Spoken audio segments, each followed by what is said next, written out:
This is funny. You know what? We will have 2 broadcasts. Let's have a little conversation. Let's talk about First time I've ever done that. and learn a little information. Let's talk about life. And let's talk about love.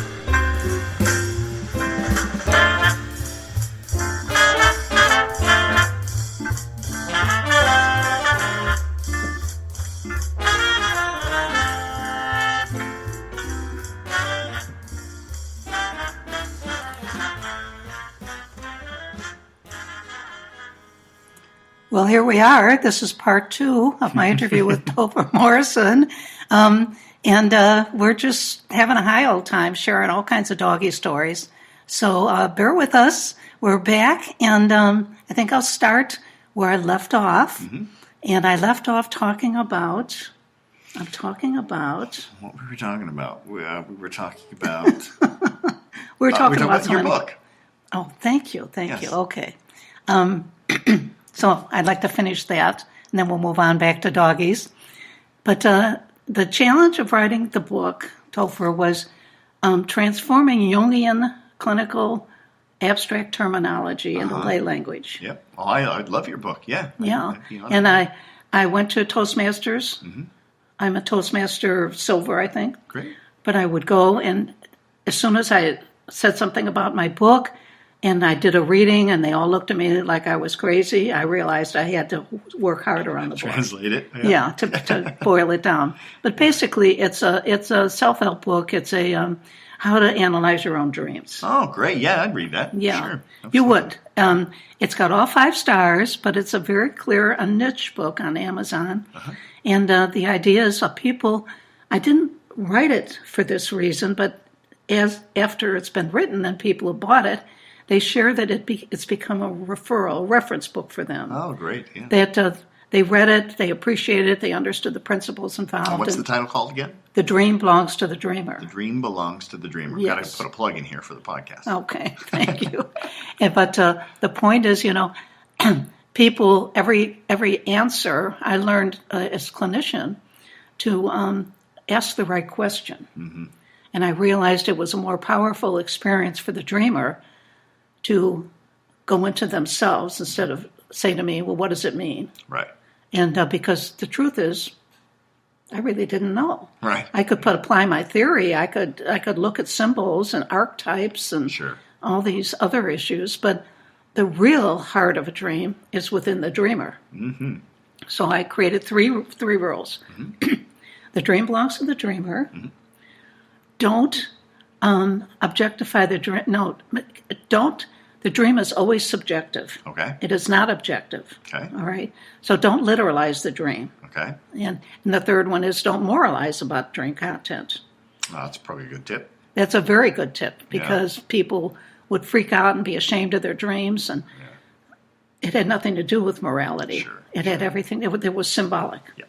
So if people followed those 3 rules, and they would get a great deal of benefit out of their dreams. But people would say, "Oh my God, I'm so freaked out! I dreamed I slept with my brother or mother something weird." Yeah. I said, "No, it's not about that. Yeah. It's symbolic. What does it symbolize?" And we go back into the dream and look at the primary symbol. Yeah.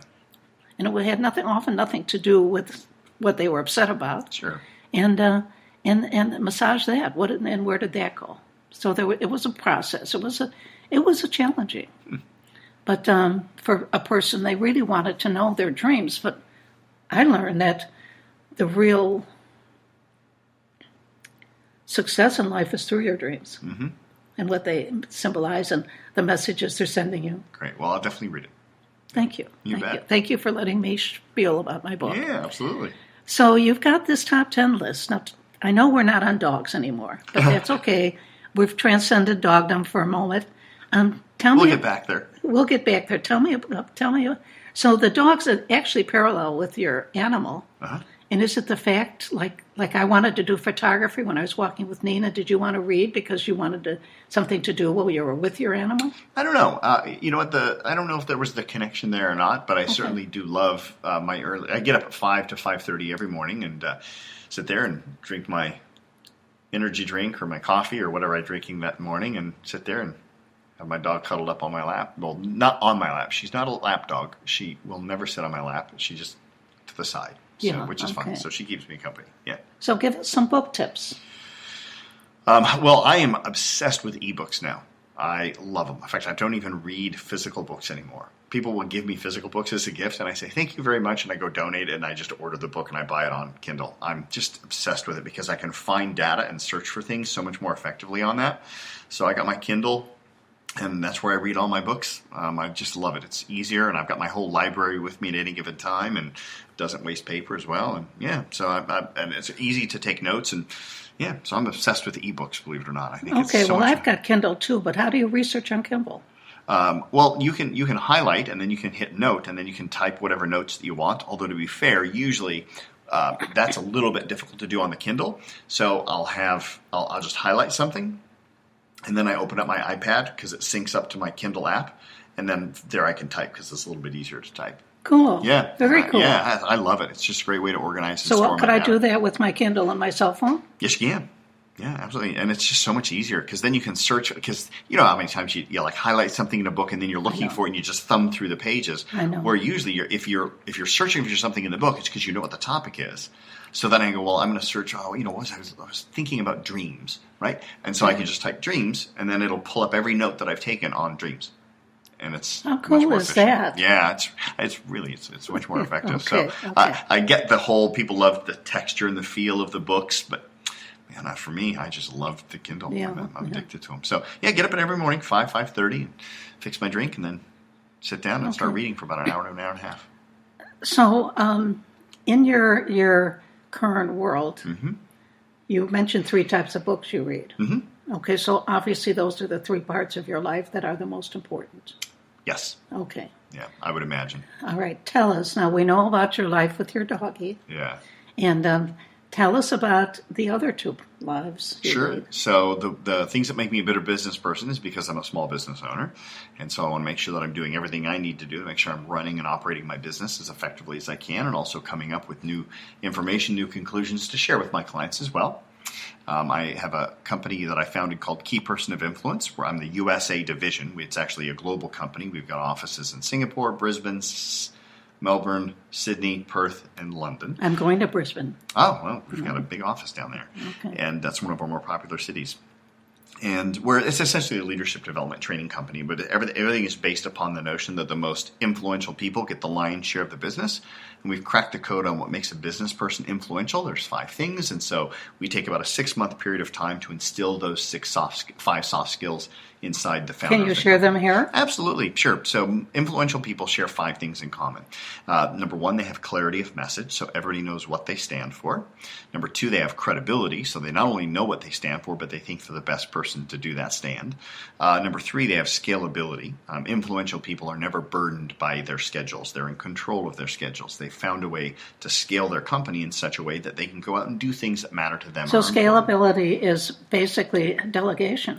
It could be that's a part of it, yes. Okay. Scalability also, it could be automation as well. It could be creating products that take the place of the service. So there's lots of different aspects. So for you, the Kindle activity is scalability. Yeah, I suppose. Yeah, certainly. Well, of course. It's made things much more efficient for me. Okay. And then the 4th one is they're visible. So they seem to be ubiquitous. They're everywhere in their market, whether it be a local area.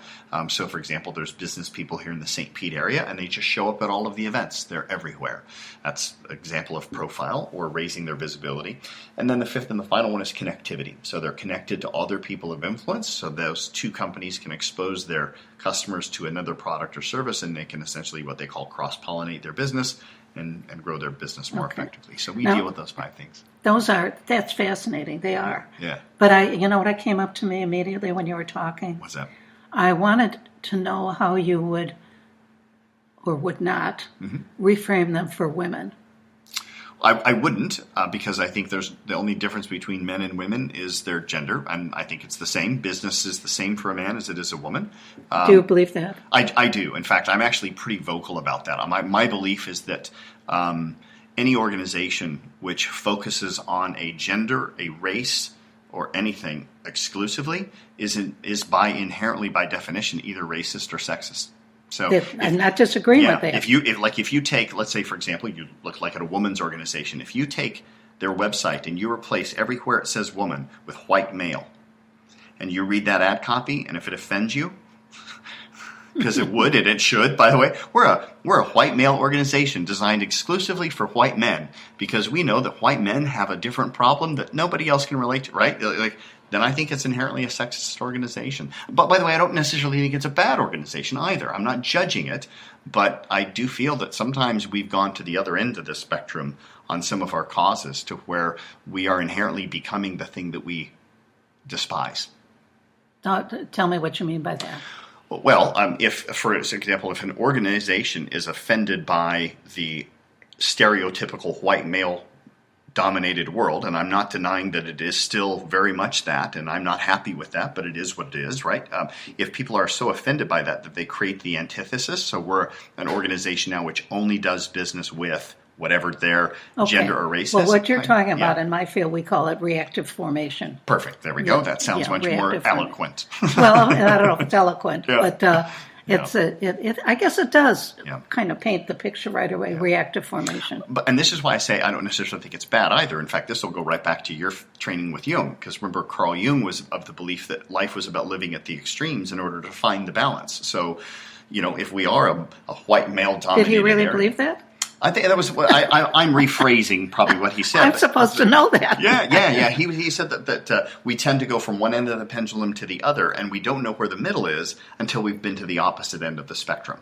That fits because I know he was all about balance. Yes. He was all about balance. Yeah. He called it the transcendent function. Correct. And the transcendent function was where intellect and emotion met. Yes. And became more. Mm-hmm.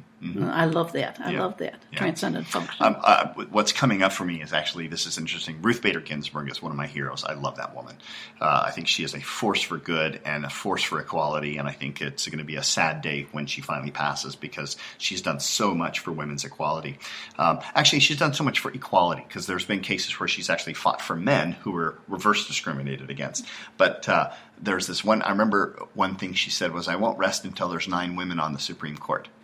And there's an example of going too far to the other way, right? Mm-hmm. If she is displeased with 9 white men on the using the extreme stereotype, right?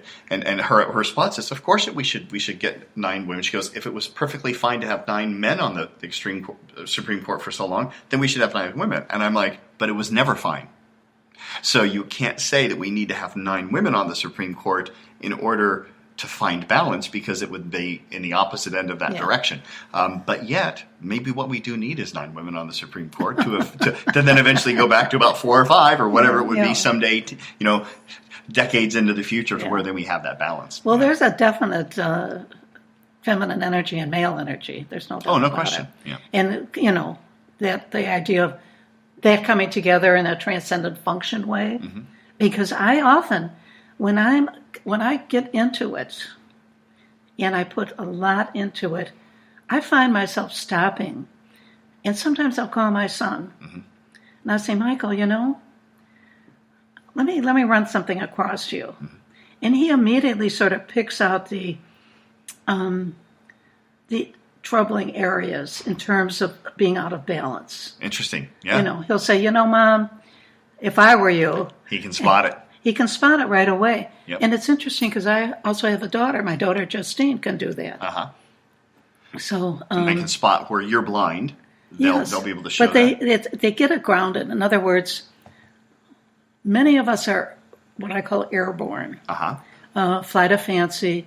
When I go on my rant about the parks, I'm not airborne. I'm not grounded. And so you are airborne. You're not grounded, right? Yeah.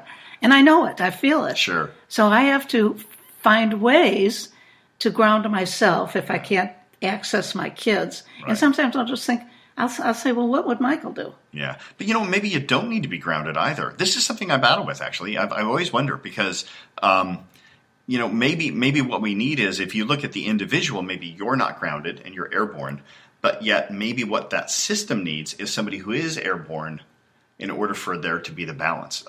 I was just reading a book. I was looking it up here while we were talking. I just finished a book called The Opposite of Hate by Sally Kohn. Such a good book.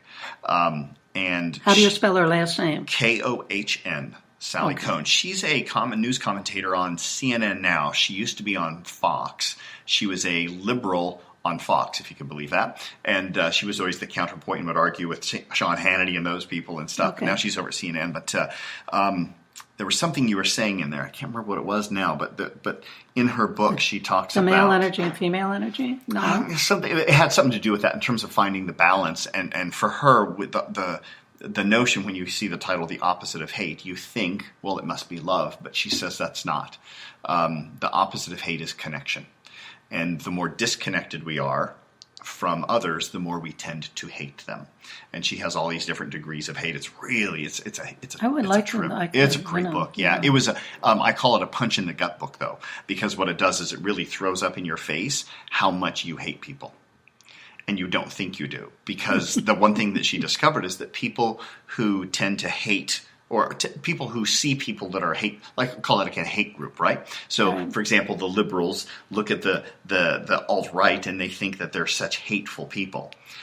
But the alt-right looks at those, what's their term? The alt-left. The alt-left or the liberal hippies or whatever they want to call them. And they think they're filled with such hate, right? And if you ask both parties, well, are you hateful? They're like, of course I'm not. I'm not the hateful one. They're the hateful one. And how we tend to be blind to the hate that we have for others because we just see them as the ones that are hateful. It's this really, perception being projection and all this stuff. It's really cool. Projective identification. Yeah. And that. Oh, man, that's really interesting. It's an uncomfortably awesome book.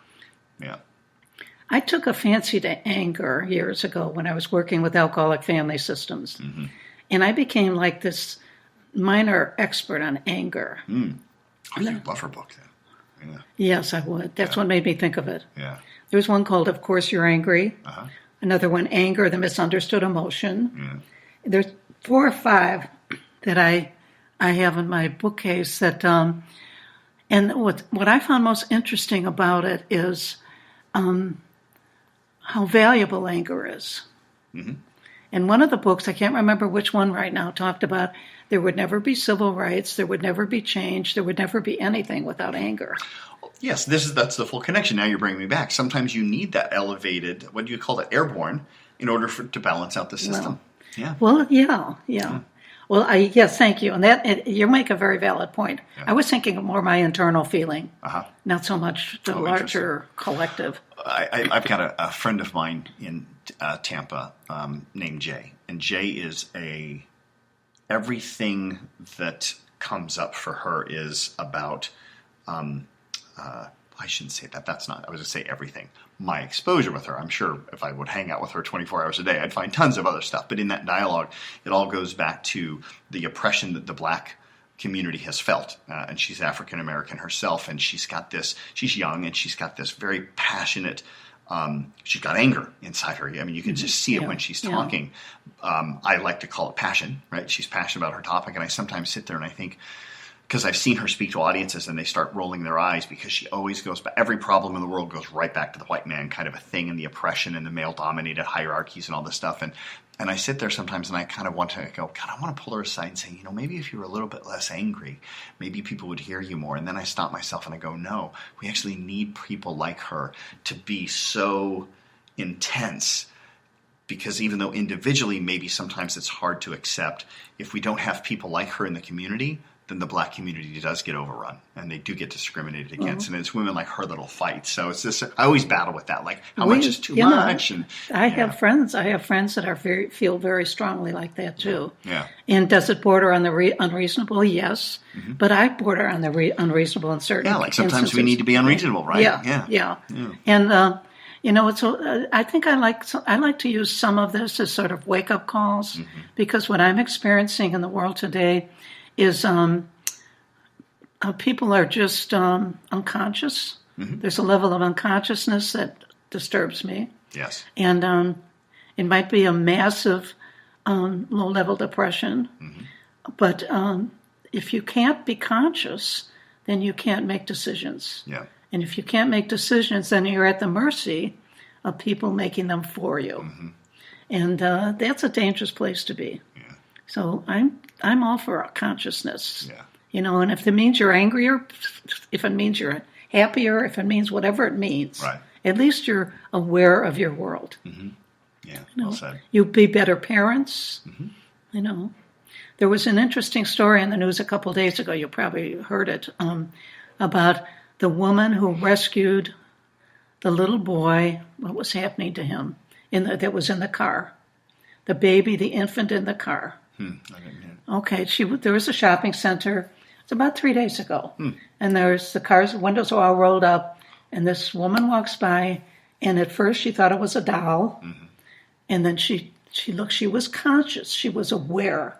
She realized it's an infant, and she immediately got this infant out of the car, and the mother comes along, had forgot the baby was there, and now there's the unconscious woman Yes. and the conscious woman, Yeah. and thank God, the unconscious woman and the conscious woman came together Yeah. because the infant lives now. Oh, wow. Yeah. But, Good happy story at the end. The point of that whole news story was the fact that this woman was conscious. She actually saw the baby in the car. Wow. Yeah. You know, she was paying attention in life. Yeah. So, Which is something it's so easy not to do nowadays. Yeah, We can yeah. just sit there and stare at our screens on our phones when we're walking everywhere. yeah, one of my clients said to me, I said, you know, what do I said, just pay attention. Yeah. You don't have to be brilliant, but you have to be conscious. You know. Yeah, that was before the podcast started. That's when one of the reasons why I turned off all the alarms on my phone is so I can be more present and more conscious with my surroundings versus just stuck on the phone all the time. Yeah. Yeah. Well, it's hard. It's really Yeah, hard. it is. Yeah, and I still am probably to be 80% of the time like this when I'm on the phone or walking down the road. It's embarrassing. Don't be hit by a car. Right. Okay, so we need to wind down. Oh, back to the dogs. I was going to say we got to get back to our little doggies. Yes. And I think I was going to ask you, I'm not sure you told me this, so if I repeat my question, how old is your doggie now? She will be 4 next month. Okay. Yeah. And what kind of a birthday party is she going to have? I don't know what. Definitely, she gets an acknowledgement every year. She does pretty well. But the poor thing is spoiled every single day, so she doesn't have to worry about a too big of a party. But I'm sure she'll be spoiled at the office. She's our office dog, so most likely she will get tons of treats that day. And I'm sure I'll take her down to PetSmart and get her a toy or something like that. Okay. Yeah. Well, I'll tell you, I have a theory. I don't believe you can spoil dogs. Yeah. I don't believe you can spoil babies. Yeah. I really don't. Yeah. They're two in the moment. Yeah. Oh, that's a good point. Yeah. You know, they're just two in the moment. Yeah. It's just my theory. Yeah. So, I will share. There's something I wanted to share with you. I was thinking about on drive over here, like what are the things I wanted to talk about. There was something I wanted to share with your listeners about dogs or humans and their relationship, because I've been very transparent on this podcast about how I got her for my depression. And so one of the things that I did, of course, as a proud businessman, we never want to admit that we're dealing with depression. It's the one shame publicly. well, it's one of them. Yeah, probably goes right up there with sex. I mean, it's just equates to that level. Nobody wants to admit, that they have that depression. And certainly I didn't either, especially with my political ambitions. Oh, what would people think if they knew that at one point in time I'd suffered from depression, blah, blah, blah. So when I got her, I specifically also, and I knew I had to do quite a bit of travel in the U.S. a little bit, so I got her registered as an emotional support companion, ESC. Went to the physician. I had the diagnosis for depression. They prescribed that she could be an emotional support animal. And I remember getting the vest for her so she could go everywhere I wanted her to go. And I remember specifically making fun of it as if I was cheating the system. Oh, I just went down and I just told them I was depressed so I could get this so she could hang out with me. So you didn't want to admit your depression. Didn't want to admit my depression. And so I want your listeners to have empathy to when they see somebody with an emotional support dog, where they brought their dog somewhere, and if that person even acts as if it's like, oh yeah, well I just went and I got the... Don't believe them. Huh? Don't believe them. Or do, but don't judge them, right? Because I, for a year and a half, told every single person that I knew that I just skimmed the system so I could take her wherever I wanted to go, because I didn't want to admit that I had the depression. And so I think it's important because you see it. I mean, it's more popular now than it's ever been, Yeah, right? and, but you know, so is depression, right? So we sit there and we can think, well, all these people are taking advantage of it, and they're just going to their doctors and asking for this so they can take their doctor. But who are we to judge? Maybe that person is going through a lonely time. Maybe they are going through a fragile spot. And I think it's important for us as a culture to just maybe have a little bit more empathy with those people, even if they act like they fake the system. Maybe they're just faking you. That's a very, very good point. And you're bringing to mind a couple of friends of mine who, one of them did want to get that emotional support, and they were ashamed to get it. Mm-hmm. Yeah. Okay. So they didn't get it, and it turns out that they really needed. Yeah. So there's that other side of the coin, too. They're not getting it when you should have it. Yeah. Oh, and then there's another thing. If you see somebody who has an emotional support dog, don't ask them what it's for. It was really humbling when I got that, right? Because having that dog wear that vest everywhere you go in public, on the upside was my dog gets to keep me company. But the downside is I look weak in the eyes of everyone who sees me. And it's a bit like wearing my prescription around my neck, right? Like, could you imagine going into an elevator and looking at somebody and go, hey, what prescription meds are you on right now? You would never do that, right? That's just rude. But yet every time I would get in the elevator or somebody would see me, they go, oh, what is she service dog for? And that's their way of doubting you. Yes. Yeah. And it was just like, wow, I just felt so invaded personally every time somebody would ask that question. And maybe they had that right to have that curiosity, but it's the same as looking at somebody going, oh, what kind of meds do you take? Do you take anything for, hey, I notice you're balding. Have you ever thought about taking Propecia? It's just like, well, you would never do that, right? Yeah. So when you see somebody who's got an ESC badge with their dog, just let them be and don't judge them, because they might very well, even if they tell people they're scamming the system, they actually might have a deeper thing. Okay, well, I'll bear that in mind. Yeah. Well, there's a lot of judgments going on. Oh, yeah. Well, nowadays more than ever. Everything is judged We've lost one our way or empathy. another. Yeah, as a culture. And, that's very good advice. Now, we need to end the show. Mm-hmm. So talk a little bit. Is there anything else you want to share? I always allow my guests a minute at the end to just pitch the hell out of whatever they want. Oh, really? Yes. So pitch away. All right. If there's something you want to... well, we've touched on it briefly, and I don't want to turn this into a political blog at all. You have a minute to turn it into a political anything you want. Well, I am running for the mayor of Tampa, and I'm very proud of that, and I'm passionate. I think I've got something that no other candidates out there have, which is that I want to create a brand for the city of Tampa. But since this is a blog for dogs, I'll just keep it very specific. And I mentioned this earlier, is that one of the things that I want to do is create a very dog-friendly city. You guys are lucky here in St. Pete. This is a much more dog-friendly city than Tampa is. Yes. And we need to model that. What most people don't realize is that the more dogs you have in an urban core, the better the urban core does financially. This is an interesting fact. The reason why an economy is stronger with a lot of dogs is because you have to walk those dogs more frequently when you live in an urban environment. And when you walk your dog, you end up going to the drugstore, you go to the coffee shop, right? You probably went broke walking your dog all the time, right? A lot of times I did. Sure, yeah. You stop in and you get a sandwich. And so actually the small businesses do better when there are more dogs. So I would like to, as the mayor, go in and start changing some of our codes to where we can make our Tampa a more dog-friendly What city. other ambition do you have? The big one for me is that I want to create a brand identity with Tampa. Cities of influence have clarity just like people of influence do as well. No, right? we're talking about a sense of place. A sense of place, Tampa exactly right. does not have a sense of place. They don't have that identity that they can hold on to. Orlando has the mouse. Daytona's got the cars. Miami's got the spring break capital of the world. St. Pete has the arts. Yep, Clearwater's got the beaches. Tampa's got nothing. And we need something. And I always tell people that I think one of our biggest hidden problems that people have been neglecting to fix, which is probably why our motto for 30 years has been the next great city. You can't keep saying we're going to be the next great city for 30 years. That's a horrible Yeah, motto. That's like the person saying they're writing a book for 10, 12, 14, 15 years. Is that really the motto? It's the unofficial motto. Yeah, it's been Sandy Freeman. It was her official motto back when she was our mayor long ago 30 was years that? ago. Yeah. Oh my God, And we that's just a horrible kept that. motto. Yeah.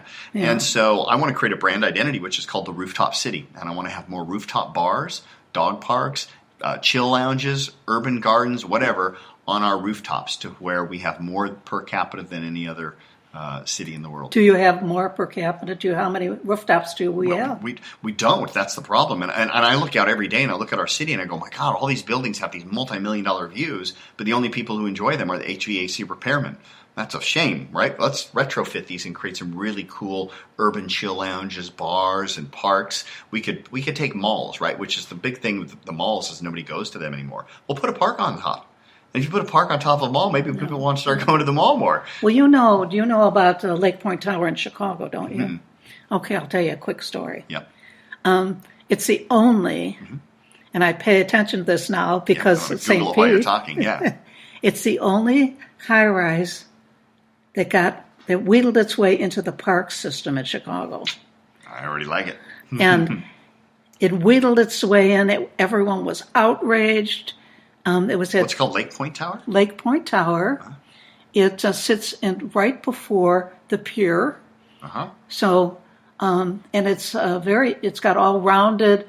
It's a rounded kind of interesting architecturally, which gave it, some excuse for being. Uh-huh. And it's very tall. Yep. And it dominated that's Lake Point Tower. I almost bought a unit there. Interesting. But and it's got a rooftop park on it? It's got a park on the garage. It's got a huge garage. Okay. And the top of the garage is a park. Interesting. Oh, I can't wait to take a look at this. Yeah. And it's finally, been accepted. Mm-hmm. But I think one of the acceptance things was, first of all, half the residents this was built before the pier got redeveloped. Mm-hmm. So suddenly all these residents are looking out their window at a carnival, as Ferris wheels and stuff like that. Yeah, yeah. But there it was in all its glory. And it was the envy of everybody who wanted to live there. Interesting. And but it sort of got a little bit of a pass because it had that park, Well, nowadays, if you look at what some of the most successful cities are doing is they're creating private-public partnerships, and they're realizing that the government can't do everything, the private sector can't do everything, but they come together and they can actually produce some pretty cool things. So the problem now, City Hall, by the way, in Chicago has a lot of parks on their roofs. Mm-hmm. Oh yeah, they probably have more rooftop experiences than any other city. I would say so, but that's not their brand, and they don't want it, and we're going to take it. But that's true. Yeah. You can't have a high-rise without something wonderful on the very top. Yeah. That's true. But the other thing is, I think, a finding of interest is some of the structures who really wanted a roof because of the weight of the soil and the dirt and, soil, dirt, and the grass and it became structurally unwise. Yes. So there's other kinds of rooftop gardens that don't have to have. That's why I say rooftop experience. Yeah. That's a good thing. Yeah. That's a good thing. Yeah, so. Well, I think that's wonderful. Thank you. I think that's wonderful. I think it's about time we have some sort of. And by the way, listen, if the citizens of Tampa don't want a rooftop city, well, then I'm not going to win, obviously, because that's okay. My idea is not that great, but I think if they do, then our business owners need to look at that, and maybe it's not even that, maybe it's something else. But our city has to have an identity, and we don't have that, a sense of place. Yes. And I'm going to tell you right now, and I know you'll do this. Yeah, I know that you will start your research on a sense of place. Yes. Oh yeah, I already love it. I knew you would, because I didn't fully understand until we at St. Pete are at risk for losing our sense of place by this change in the waterfront, this desired change. I actually think the hue and cry and numbers are so huge that they dare not do it. But you never know. Yeah. You never know. Yeah. So a sense of place is vital for the economy. Yeah. It's vital for the residents. It's vital for business development. It's people want to live there. They move there, they see it, they experience the sense of place. They come back and buy property. I haven't talked to anybody in St. Pete that doesn't love the parks. Yeah. why would you destroy them with your greed? It's greed. Yep. But anyway, I won't go on that tangent. We need to end here. Well, it was a pleasure. Thank you for having me on your podcast. Thank you. I'm glad you're here. Yeah. Okay, we're going to say goodbye. We're going to listen to Neil Van Erd one more time. Here we go.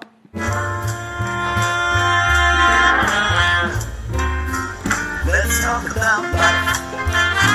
Let's have a little conversation. Let's talk about life. Little love, little information. Let's talk about life. And let's talk about I'm going to life. ask you to go to Safe Spot Park, or you can just join as a member. I'll check it out. Put your face in